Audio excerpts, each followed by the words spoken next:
ibigenga ku karusho byubahirizwe niwe ko baraha bavunira akagohe bakora iki ugomba mpave mvuga nka President Domiciano wari umuvugizi wa leta nyine cyubahiro ngo ujye hajya muragenda mu bivugana umwene gihugu iyo yatanze ikora igiwe hanyuma ntirikore icyo gyateza gukora mu bisanzwe habamwo kuyuko umwene gihugu acika intege akavuga ati none ya makori badusaba ko twari tuzi ko baza kutwubakira bino badukorera ibi kubera iki tubandanye rutanga makori mugani tubone umwimbu wavyo nitubone atugarukako none kijya gihe watwara inama nkenguza amateka abo bakuru batari bo ntabo mwigeze bubona mu wapfunira kagohe cyamo kugira amakori ntaba gumazimira murabizi ingene inama nshinga amateka na nkenguza amateka zikora nibaza ko byukuri aho tugeze nta numwe ata ayo makuru atayafise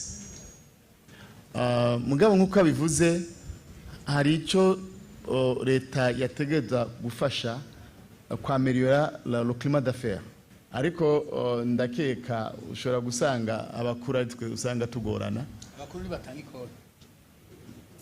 abakuru ntibatanga ikora sinavuze ko bataritanga hari abakuru badatanga ikora navyo birashoboka n'abakuru botanga ikora igihe ukora abakuru canke atanga ikora kubwiga kubo yakoze ego hari abakuru ibikorwa byasaba gutanga ikori mugabo ntibaritanga kandi ari abakuru hari akantu yavuze president Ndayizeye ati birashika abantu bakayatoreza mu mufuko ubu ngira ntabayatoreza mu mufuko ubu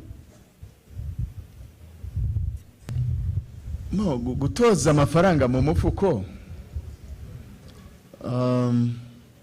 ati ubu birashoboka nibwo mushatse kuvuga ubu vyoshoboka ugasanga hari abayatoreza mu mufuko bo nta cigwa ndagira mugabo birashoboka ugasanga bayakatishije yego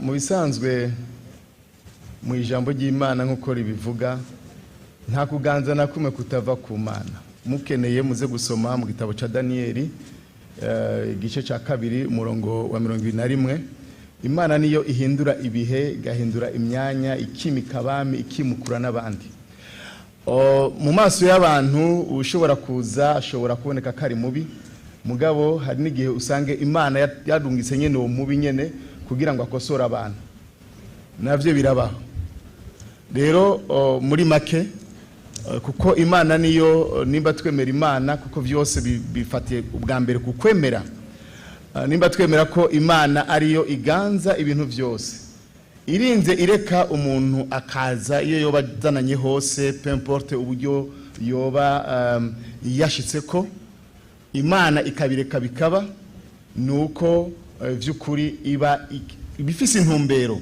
kuko uganza wese mu gihe kanaka abafise intumbero kandi nkuko ibihe bigenda bikuranwa burya abaganza mu bihe kanaka n'ibindi bihe bigenda bibisikanya rero mu bihe hari gihe Imana ivuga ati iki gihe aba bantu bakeneye ko barongorwa n'umukomanda umugenerali kubera ko hariho intambara zizaduka ivyo ikabireka kindi gikavuga ati hakeneye yuko haza umuntu w'impore atari umugwanyi ivyo navyo birabaho rero jewe ndemera yuko ukuganza kose peu importe uko abana b'abantu dushobora kubibona canke uko dushobora kubona umutegetsi kanaka aba ari we arongoye ico gihe ashobora kuba akora amarorerwa mabi canke ashobora kuba akora vyiza mugabo muri make ivyo Imana irinze ibireka bikaba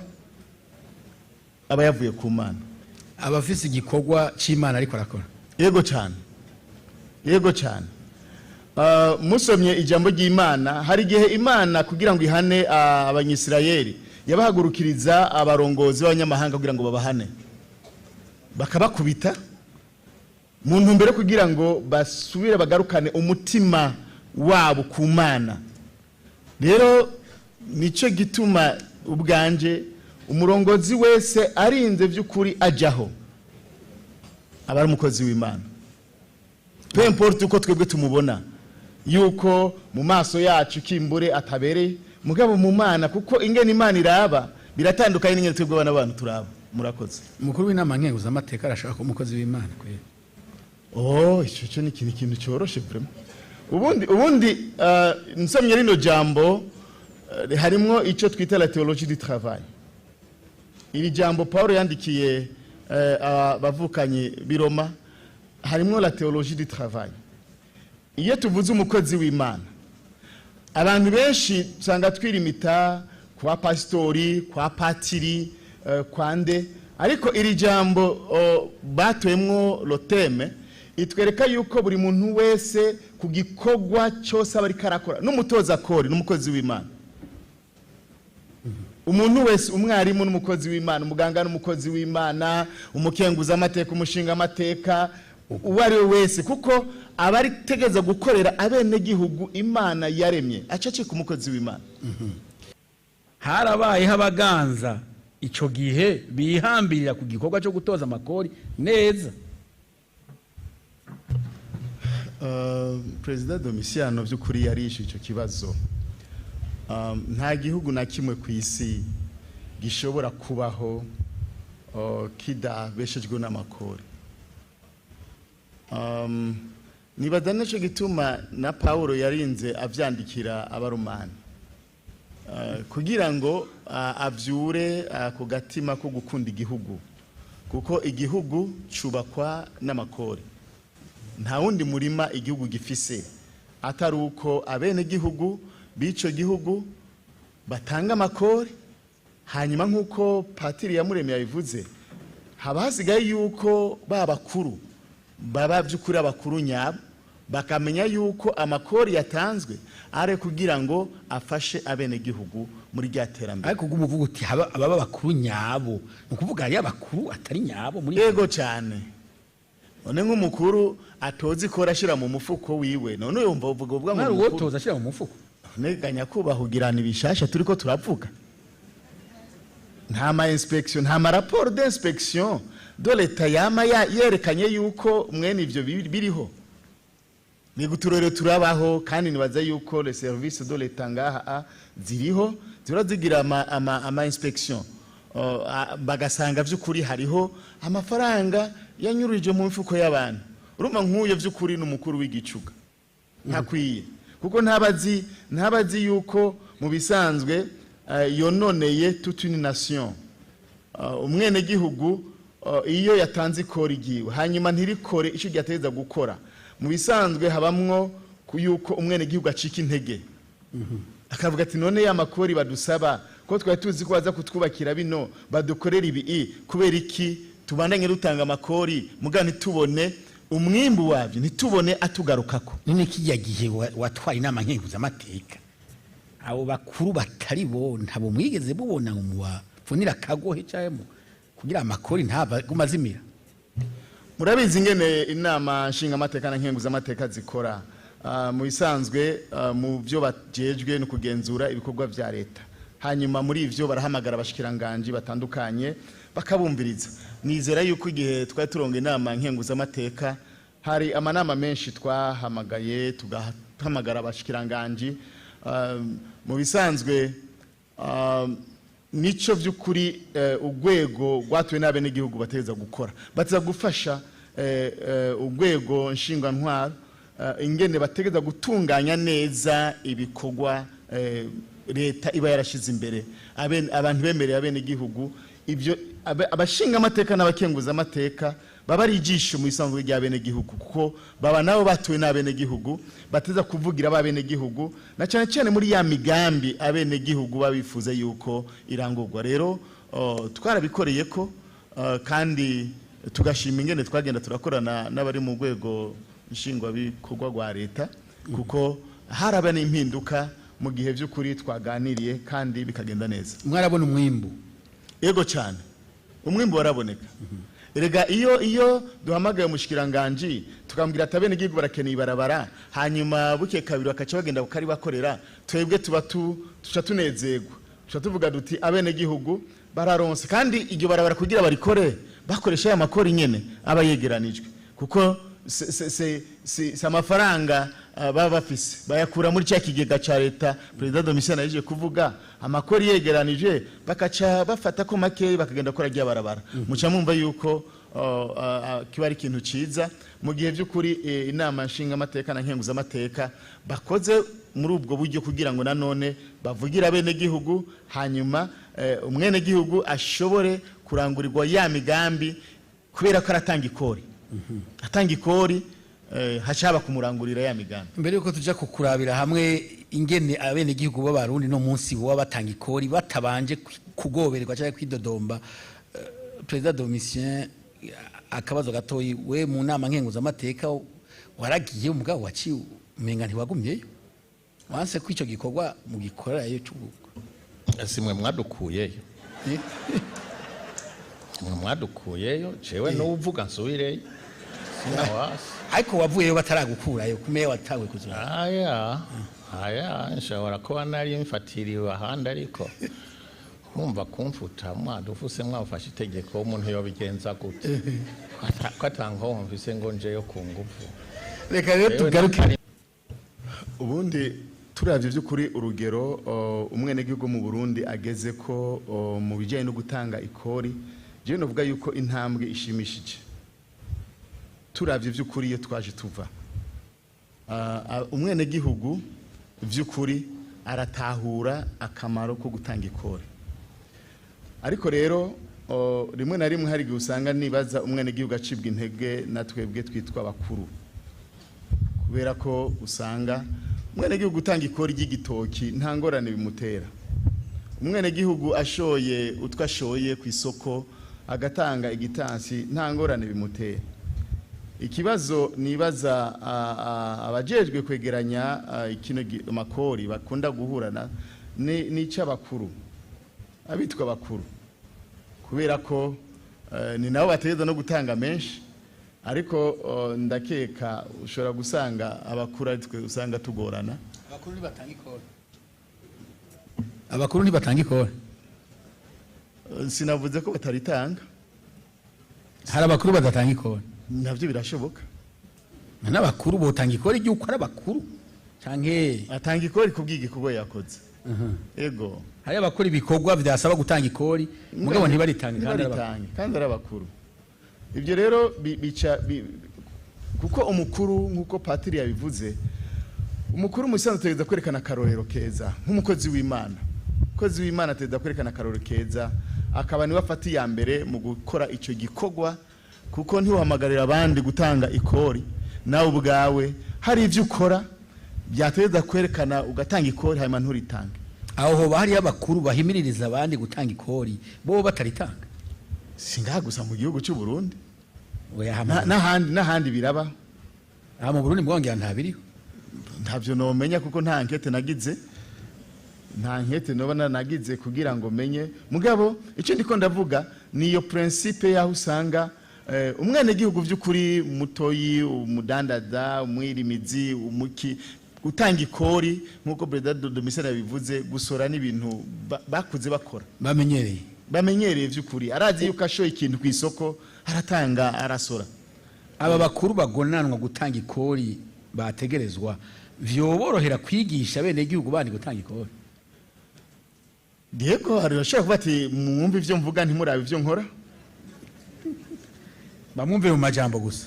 Yego ati murumva ivyo mvuga ntimurabe ivyo nkora. Naco gituma usomye kijya gisomwa bavuze yuko ubikora n'umukozi w'Imana.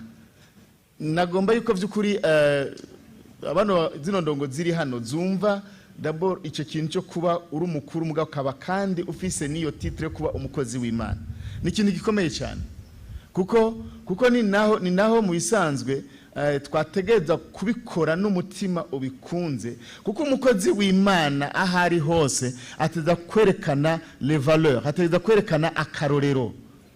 Igihe rero umukozi w'Imana uri umukuru kaba n'umukozi w'Imana, kubera ko uri umukuru kandi ukaba umukozi w'Imana nuko utegereza gukorera Imana mu guserva abo bene gihugu. Ni wewe Imana yahaye iryo banga ryo kugira ngo ushobore gukorera neza abo bene gihugu. Gukorera bene gihugu uri umukuru wabo utegereza kubigisha par exemple, ni naho bikora babinezererewe. erega hari igihe abene gihugu rimwe na rimwe tubarenganya kumbe byavuye kuri twebwe twari tujejwe kubereka karorero mugabo gasanga nta karito ko turabereka keza. Ni gute none twifuza yuko umwene gihugu atanga ikori twebwe twitwa abakozi b'Imana abakuru twategeza kubereka karorero kuko n'icyo uburongozi musanzwe bisigura. Umurongozi c'est pas par force.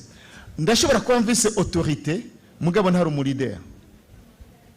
Urashobora kuba umukuru mugabo utari indongozi. Yego y'ukuri. Yego uno munsi ikintu cotuma wewe nka honorable Sinzohagera uhimiriza bene gihugu gutanga ikori niki? Ubwa mbere nagira ntangurire kububahwa abashinga amateka n'abakenguza amateka. Nibo bambere nagira ntangurire gutera kamo. Tukubera iki? Abashinga amateka n'abakenguza amateka cyane cyane bari mugambwe uri ku butegetsi. Hariho programa bemereye abene gihugu. Programa bateza kurangura abene gihugu. Igihe bitoza. Igihe bitoza. Hari programa y'umugambwe. Iyo programa kugira ngo irangurwe bisaba amakori. Bisaba amakori. Kuko nico kintu gikomeye cyane. Hari programu umugambwe ashize imbere wemereye abene gihugu uzokora kijya kiriya ivyo nubwo nyene icubahiro yavyemeye atafise amakori nta na kimwe azoshikako. Abo mfasha rero ni bande nabo bashinga amateka n'abakenguza amateka bazagenda kumobiliza kuca mu bene gihugu kugira ngo babahimirize batanga amakori gukora ico gikogwa cyo gufasha nyene icubahiro mukuru w'igihugu mu gushira mu ngiro ya programa y'umugambwe washize imbere. Rero abashinga amateka n'abakenguza amateka barafise muri ya mission yabo ya contrôle de l'action gouvernementale barafise uruhara rudasanzwe bwo gufata iya mbere muri mobilisation y'abene gihugu mu gutanga amakori. Ego hari akantu yavuze President Ndayizeye ati birashika abantu bakayatoreza mu mufuko. Ubu ngira ntabayatoreza mu mufuko ubu. No gutoza amafaranga mu mufuko ati ubu birashoboka. Nibwo mushatse kuvuga. Ubu vyoshoboka ugasanga hari abayatoreza mu mufuko. Bon nta cigwa ndagira mugabo birashoboka. Ugasanga bayakatishije. Yego. Hari akago kugira uvunira abantu bitwa ko bateza gutanga ikori mugabo bakigira abasinda bibazwa baba mu bakuru canke mu bato. Imbere yuko kimbure nishura kuri ico kibazo nagira ngire ico nshikirije ku byo President Domitien aje kuvuga kandi numva na jeno mu bisanzwe kwa gutanga ikori canke ku mwene gihugu ateza gutanga ikori. Nibaza ko byukuri aho tugeze nta numwe ayo makuru atayafise. Mugabo nkuko bivuze hari ico leta yategeza gufasha kwameliora le climat d'affaires. Le climat d'affaires ituma umutoza kori ashobora kumva yuko nawe ari umupartenaire. Aho nagomba nsabe ko kimbure mu ntererano au niveau ya ministère ijejwe les finances bakoranye na Aubert bogira ibyo no nibaza ko bamaze kubigira ariko bogwiza amahuriro hagati yabo na les contribuables abatanga kori.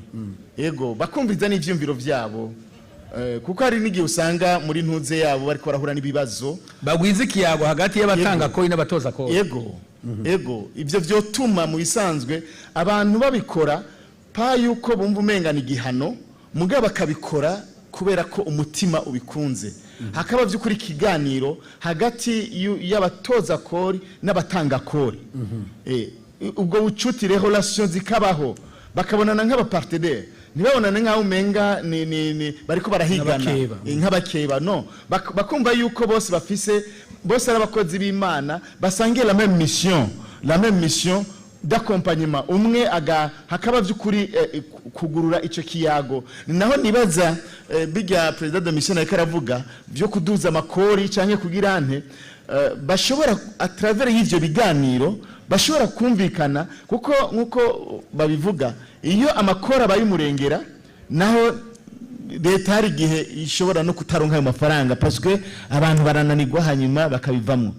Ariko habaye ibiganiro boronka aho bahuriza hanyuma leta ikabaho n'umudandaza nawe canke wari muri ivyo bikogwa akagira. Ikigira kabiri ni digitalisation.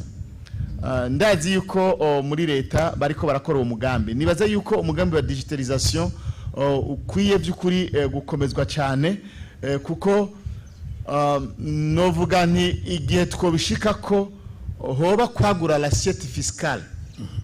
Uno munsi nibaza igituma n'amakori usanga yabaye menshi nuko baguma batoza kuri babandi nyene, kandi hariho abandi bariko barakora mugabo badatanga amakori kubera ko badashikirwa. Nkavuga nti habonetse yingene bagura l'assiette fiscale, abantu batanga amakori bakaba benshi. Ibyo gutoza amakori mu buhinga bwa none egome nibaza yuko byo nafasha meme na inclusion financière, kuko nibaza ko mu gihugu cyacu ibijyanye na inclusion financière turacyari by'ukuri hasi, urugero rwacu ruracyari hasi. Rero mu gihe hoba ubwo buhinga bwa none bwo gutoza amakori, bwo kuriha amafaranga bakayarihira mu buhinga bwa none, abantu batirirwa baratwara amafaranga mu mifuko, amapema yose akabera mu mapema mu buhinga bwa none. Ikori uriha ibintu ari udandaza itomati bakamuriha ku telefone. Nibaza yuko ivyo vyogira ingaruka nziza cyane ku bijyanye n'iki gikorwa cyo gutanga amakori. Ego nagira tuze kuri aka kantu kitwa mu gifaransa exoneration, tuvuge uturusho duhabwa abagwizatunga bamwe cyangwa abanyabikorwa bamwe kugira ngo habe amakora mwamwe badatanga cyangwa yose bayakugweko. Mwe murakibona mu gihugu cy'u Burundi? Exoneration kiri mu byo twokwita ni nka politique d'encouragement des investisseurs. Mugabo rero ikibazo no gutera intege abanyamitahe, yego, kugira ngo bashobore by'ukuri kuzana imitahe, bashobore gukora bya bikorwa president de mission ariko aravuga. Ubundi mu isanzwe nta gihugu na kimwe gitera imbere sans industrie. Ibyo twoba tuko turarota. Nta gihugu na kimwe gitera imbere ata industrie ihari, industrie pour la transformation, kuko turashobora kwimbura ni vyiza, mugabo mu gihe tutatransformye ibyo twimbuye nta valeur ajoutée ujya mwimbu uza guhingura umwimbu. Rero ama exoneration en soi bivanye n'ingene leta iba yifuza kushiraho un bon climat d'affaires, ivyo irabigira. Igomba korohereza abanyamitahe. Yego, ibyo nta ngorane kabaho uturusho. Yego, jusque là nta ngorane ihari. Ikibazo kiza kuba mbega ujya muntu twahaye akarusho, ubwo za entité zijejwe lo suivi, kuko kugira tuguha akarusho hari ibyo wemera nawe uzokora. Mbega bijya yemeye kazokora yarabikoze, cyo ni cyambere. Kigira kabiri usanga kica cononekara nigihe twamuhaye akarusho imyaka 5 dufate canke imyaka 7. Imyaka 7 yahera akacaza gusaba kandi karusho kindi imyaka 7, none azotanga amakori ryari? Kuko naho nibaza haca bikibazo. Donc akamira mu karusho ari umuntu aguma yama mu karusho asaba karusho. Bon je nibaza ngira si ivyo ngaha. Bon reka dufate kari byo mu bindi bihugu loin twizere ko ngata bihari. President Ayizeye ibintu turusho mugabo mwubaho naho hari kibazo. Exoneration en soi nta ngorane yarimwo, mais le suivi iyo exoneration tumuhaye kuko hari n'abahabwa ama exoneration bakaca bayikoresha n'ibyo batayisabiye bakaca bikika mu kiza ugasanga n'ibyo ateza kurira amakori ariko arabivangitiranye na exoneration ikiringo cha exoneration cyahera akaca adribla agaca ku ndongozi kanaka ati urabona inyongera ikiringo mukamwongera imyaka 5 imyaka 10 yahera akaza n'indi myaka 10 none azori ikora ijana ariko honorable ubu turi ngaha abo bakuru bose uri kuravuga bari ngaha wowe kuravuga uti ikibi ntiyari ntikarako karusho ikibi nabajeje gukurikirana ngo barabe nimba ibigenga ku karusho byubahirizwe niwe ko baraha bavunira kagohe bakora iki ugomba mpave mvuga nka President Domiciano wari umuvugizi wa leta nyine cyubahiro ngo ujye hajya muragenda mu bivugana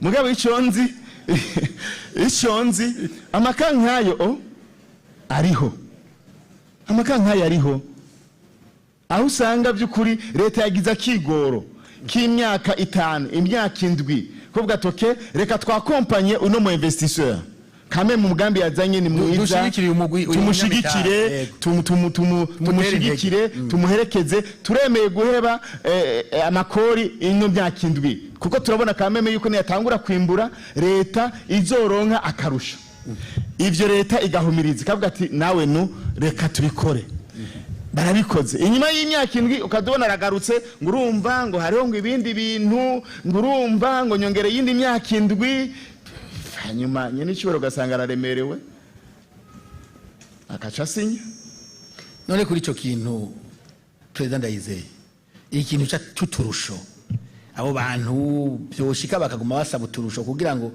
bahombererezemo amakori kandi bari bagize kugira ngo baborohereze mu gushinga imitahe ngaha cyo n'ikintu gikomeye cyane kumva yuko uri umukozi w'Imana nukuvuga yuko buri au service y'Imana yaremye kuba rero au service y'Imana yaremye novuga yuko ari umuhamagaro bisa yuko by'ukuri wumva yuko uhari kugira ngo bakorere mu cyongereza nkuko bakunze uri civil servant ukorera abene gihugu uri umusuku w'abene gihugu nibaza icyo ni ikintu gikomeye twotahana kuko nitwatahana icyo kuba umukozi w'Imana uzi kuri kurakora abene gihugu mbega abene gihugu kugira ndabakorere neza no bigenza gute aho rero ucuvuga ati amakori niyo azotuma ndabakorera neza muri icyo gihe rero wumva utashira umukozi w'Imana uzi kuteza gukorera abo bene gihugu